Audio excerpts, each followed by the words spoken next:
Fidèles internautes de National TV, amis téléspectateurs, bien bonjour à vous, bienvenue à ce débat. Mesdames et messieurs, vous savez que depuis quelques temps, nous avons observé une légère pause, c'est pour des raisons techniques à l'interne. Maintenant, la route reprend véritablement et nous allons discuter justement de quelques questions qui marquent l'actualité. Ces derniers temps en République du Bénin et les habitués de la maison sont déjà présents. Ici, Gérard Nungbe, il est le directeur de publication du quotidien Le Chronomètre. En face de lui, Joël Viinou Akondé de Fenou Média. Ils sont tous deux en ce studio. Nous allons devoir donc les accueillir. Gérard Nungbe, bonjour à vous. Bonjour chers amis, bonjour aux amis internautes de National TV. Merci d'être là. Merci, c'est un plaisir. Je le disais à l'entame de mes propos qu'en face de vous, c'est Joël Viinou Akondé. Il est le premier responsable du site de l'information béninois à Fenou Média. Fenou Média, bienvenue à vous. Merci, cher ami Mathieu, et bonjour à tous les amis internautes de National TV. Merci infiniment à vous. Avant d'entrer dans le vif du sujet, mesdames et messieurs, nous allons donner lecture d'une façon résumée de cette note aujourd'hui qui a fait le tour de la toile dans la matinée de ce 8 février 2024. Nous sommes bien sûr ce jeudi. Depuis la fermeture de tous les organes du groupe de presse La Gazette du Golfe par la HAC, nous avons fait des efforts pour payer une partie importante des salaires pendant les 6 derniers mois. Mais le 31 janvier 2024, nos banques nous ont notifié que nos comptes ont été saisis par les institutions étatiques, ce qui fait qu'on n'a plus accès à nos avoirs. Cette situation nous prive de la moindre ressource sur laquelle nous pouvons compter pour continuer par soutenir le personnel dans cette suspension. Aussi, faudra-t-il rappeler que depuis plus de 2 ans, nous n'avons plus été payés par le Trésor public pour nos prestations. Vous êtes tous informés que c'est sur fonds propres que j'assure les charges du groupe jusqu'à ce jour.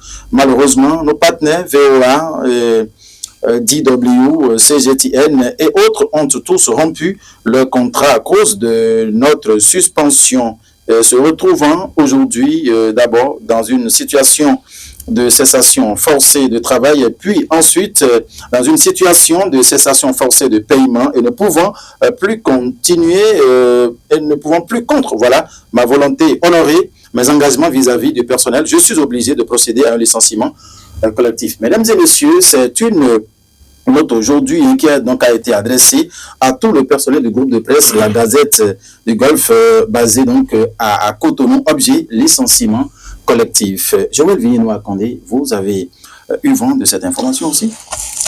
Doucement. Oui, absolument. Tout comme vous, j'ai eu vent de cette information. Oui. Je peux vous dire que c'est avec tristesse et un cœur déchiré que j'accueille, n'est-ce pas, ce que j'appelle le drame. C'est un vrai drame socio-économique que nous présente justement le groupe de presse La Gazette du Golfe. Pas du fait, n'est-ce pas, de ses responsables, mais du fait de, je ne sais pas comment je peux qualifier ça, du fait de ce que je peux appeler le zèle de l'institution qui est censée, n'est-ce pas, réguler le monde des médias au Bénin. Si nous devons remonter aux faits, oui. Ce qui est reproché au groupe de presse La Gazette du Golfe, oui. C'est l'apologie du terrorisme, oui. C'est l'apologie des coups d'État. Souvenez-vous que c'est dans le courant ou dans la vague des coups d'État, surtout celui survenu au Niger, je crois, oui. Que la HAC a été obligée, n'est-ce pas, de suspendre les activités du groupe de presse La Gazette du Golfe. Ok. Mais nous avons vu, tout comme vous, comment est-ce que les faits ont évolué, comment l'actualité a bougé par rapport, n'est-ce pas, à cette question, objet de la suspension. Alors, vous dites que les gens font l'apologie, n'est-ce pas, de coup d'État. Ok. Vous les avez suspendus, d'accord, depuis août 2023, n'est-ce pas? Ok. Le personnel se trouve inactif, donc en chômage technique, disons-le comme ça. Oui. Dans le même temps, vous, qui, entre-temps, avez, quand je dis vous, c'est vous l'État, vous qui, entre-temps, avez trouvé que les coups d'État ne sont pas à promouvoir et qu'il faut donc punir, il faut sanctionner tout organe de presse ou tout acteur qui en fait l'apologie, dans le même temps, vous ravisez, et vous trouvez que vous êtes sur une piste glissante, il faut revoir la position. Il faut vraiment revoir la position, l'adopter aux enjeux économiques de la sous-région. Et donc, vous avez, n'est-ce pas, compris qu'il faut assainir maintenant la relation entre le Bénin et le Niger. Vous avez envoyé des émissaires. Pas plus tard, même hier ou quelques jours, je crois, un autre émissaire est arrivé. J'ai même lu aujourd'hui que le président de la République a pris un décret pour mettre en place un comité de libre-échange, de libre dialogue avec les autorités du Niger. Et tout ça, c'est dans la perspective, n'est-ce pas, de ramener la balle à terre, d'assainir les relations, de purifier les relations, et d'adoucir, n'est-ce pas, la coopération entre le Niger et le Bénin. La bonne fraternité entre le peuple nigérien et le Bénin. Alors, comment se fait que pendant que vous avez pris l'initiative donc de revoir tout, n'est-ce pas, vous ne levez pas la suspension, la sanction que vous avez prononcée contre, n'est-ce pas, un groupe de presse qui emploie plus de 100 personnes. Quand je dis 100 personnes, c'est journalistes, c'est cadreurs, c'est techniciens, c'est animateurs, c'est chauffeurs, et ainsi de suite. Alors, 100 personnes, ça veut dire 100 familles, ça veut dire sans espoir, sans avenir, sans destin. Alors, vous décidez, à cause de vos intérêts égoïstes, de sacrifier 100 familles.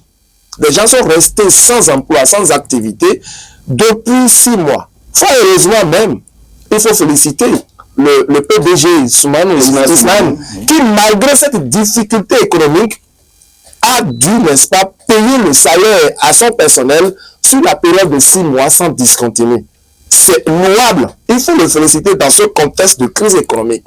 Et aujourd'hui, le monsieur ayant le dos au mur, parce qu'il s'agit des charges, les ressources sont bloquées, il a le dos au mur et donc il décide de mettre fin à la collaboration avec, n'est-ce pas, ses employés, ses agents.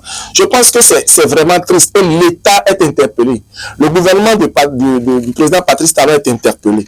Parce que, figurez-vous, la HAC, c'est vrai, c'est une institution. Je suis désolé que le président Rémi Moretti se comporte comme ça. Et créer une entreprise, c'est pas facile.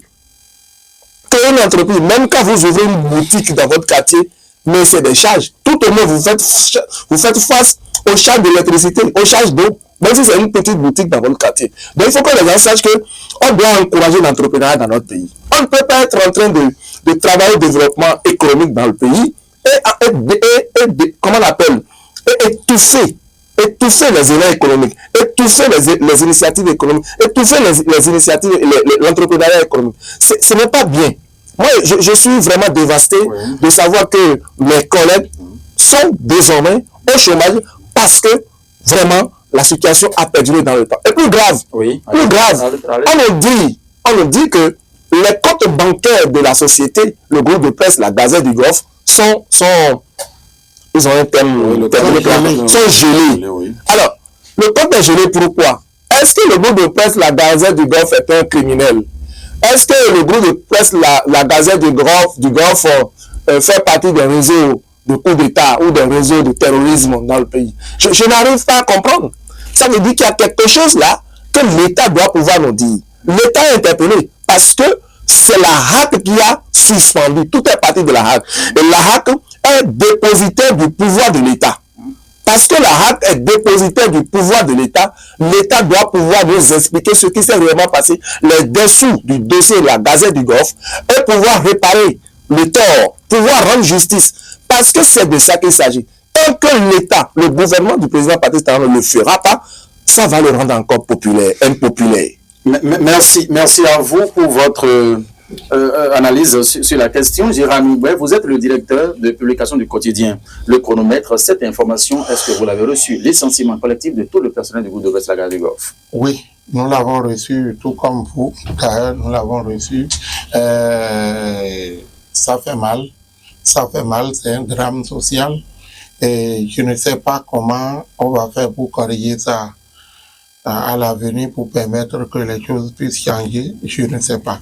Et ce qui se passe avec Golf Télévision ou le groupe de presse, la Gazette du Golfe, depuis un certain temps, oui. Nous avons comme impression que c'est devenu trop. C'est devenu trop parce que la raison même qui a conduit à sa fermeture, nous avons vu, on a parlé de la promotion des coups d'État, oui, d'accord, mais est-ce qu'aujourd'hui les choses n'ont pas commencé à changer? Pas comme d'un côté comme d'un autre, les choses ont commencé à changer. Les personnes impliquées ou les acteurs impliqués ont commencé à changer de position. Pourquoi est-ce que ça continue chez nous? Et quand vous analysez même le contour de tout ce qui se passe pour qu'on en arrive là, vous allez comprendre que certainement ce n'est pas seulement pour ça que Golf a été que le groupe de presse, la Gazette du Golfe a été suspendu. Il a été suspendu parce qu'il dit, par exemple dans la note, que depuis plus de 2 ans, que le Trésor public ne paye plus les prestations du groupe de presse, la Gazette du Golfe, vis-à-vis de l'État. Ça veut dire quoi? Ça veut dire qu'on a une volonté manifeste de ne pas voir le groupe de presse exister. Mais malgré que les prestations ne sont pas payées, ils ont continué par travailler. Ils ont continué par payer les salaires et l'administration a continué par exister. Et c'est fort de ça là qu'il faut comprendre donc que les dessous certainement les dessous de ce qui se passe là sont ailleurs. Quand on a fermé le groupe depuis peu, certainement les partenaires du groupe de presse vont rompre les contrats. Il n'y a plus d'argent dans le compte. Il ne peut plus avoir d'argent dans le compte. Mais qu'est-ce qui a conduit au gel des comptes du groupe de presse? Qu'est-ce qui a conduit à ça? On a déjà fait quelque chose, il y a déjà un coup de poing dans le dos qu'on n'a pas fini de vider et on vient encore geler les comptes parce que c'est un criminel, c'est un groupe de terroristes. Non. Je suis sûr que le président Patrice Talon n'est pas au courant de ce qui se passe. Il n'est pas au courant de ce qui se passe parce qu'il est un entrepreneur et lui-même sait ce que c'est que avoir une entreprise avec des employés et quand il y a des situations du genre, lui-même en a connu avec des contrôles dans ce pays et ça devrait normalement lui servir de leçon pour qu'il n'accepte pas ce qui se passe. Et je suis sûr que maintenant que c'est arrivé, il sera obligé de procéder rapidement au rétablissement du personnel et du groupe de presse, la Gazette du Golfe, pour lui permettre de commencer à émettre pour que le personnel puisse commencer à travailler pour le bonheur de nos peuples. Et je suis sûr qu'il est préoccupé par ça. Il n'accepterait pas ce qui se passe. Merci. Et puis, pour ajouter, moi je pense que il y a 2 aspects que nous ignorons également dans cette affaire. Le premier, c'est notre droit à l'information qui est sacrifié. Le droit du peuple béninois. Le droit du peuple béninois à avoir accès à l'information plurielle, à la bonne information, à l'information plurielle. Parce que je ne suis pas condamné à suivre, moi, les autres télévisions. Je ne suis pas condamné à suivre le RTD. Pourquoi? Pourquoi on me dit de suivre le RTD? On ne doit pas me... Bon, c'est juste un